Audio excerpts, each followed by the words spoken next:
Assalamualaikum warahmatullahi wabarakatuh. Perkenalkan, nama saya Siti Lailatul Puji Rahayu, NIM 2111101040036. Baik, di sini saya akan menyampaikan materi tentang pengelolaan lingkungan belajar. Yang pertama, pengertian pengelolaan lingkungan belajar. Lingkungan belajar adalah segala sesuatu yang berhubungan dengan tempat proses pembelajaran dilaksanakan. Pengelolaan lingkungan belajar adalah sebagai suatu proses mengkoordinasikan dan mengintegrasikan berbagai komponen lingkungan yang dapat memengaruhi perubahan perilaku peserta didik sehingga dapat terfasilitasi dengan baik. Selanjutnya, tujuan pengelolaan lingkungan belajar. Ada 3 pokok tujuan pengelolaan lingkungan belajar. Yang pertama, mewujudkan situasi dan kondisi kelas, baik sebagai lingkungan belajar maupun sebagai kelompok belajar yang memungkinkan peserta didik atau siswa untuk mengembangkan kemampuannya semaksimal mungkin. Yang kedua, menghilangkan berbagai hambatan yang berada di lingkungan belajar yang dapat menghalangi proses interaksi belajar mengajar.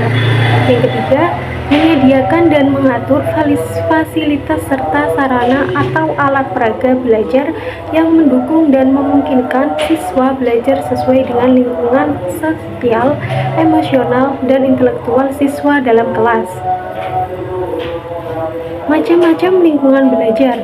Lingkungan belajar dibagi menjadi 2. Yang pertama, lingkungan belajar dalam ruangan atau indoor adalah lingkungan belajar yang sudah disediakan oleh manajemen sekolah agar digunakan oleh para siswanya sebagai sumber belajar atau lingkungan belajar yang ada di dalam sekolah tersebut.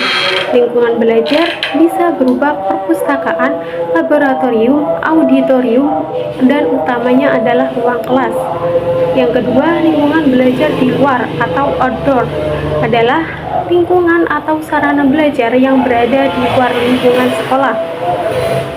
Dalam artian, lingkungan belajar ini diciptakan tidak untuk proses belajar mengajar, akan tetapi bisa digunakan untuk proses belajar mengajar, seperti misalnya museum, masjid, monumen, dan lapangan.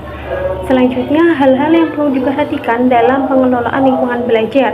Ada beberapa keterampilan dalam pengelolaan kelas, antara lain yang pertama, keterampilan dalam penciptaan dan pemeliharaan belajar yang optimal atau bersifat preventif.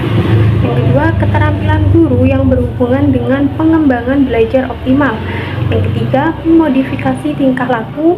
Yang keempat, pendekatan pemecahan masalah kelompok.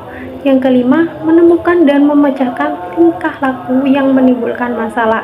Dan yang terakhir, pendekatan dan teknik-teknik pengelolaan kelas. Baik, mungkin itu saja yang dapat saya sampaikan. Kurang lebihnya mohon maaf. Wassalamualaikum warahmatullahi wabarakatuh.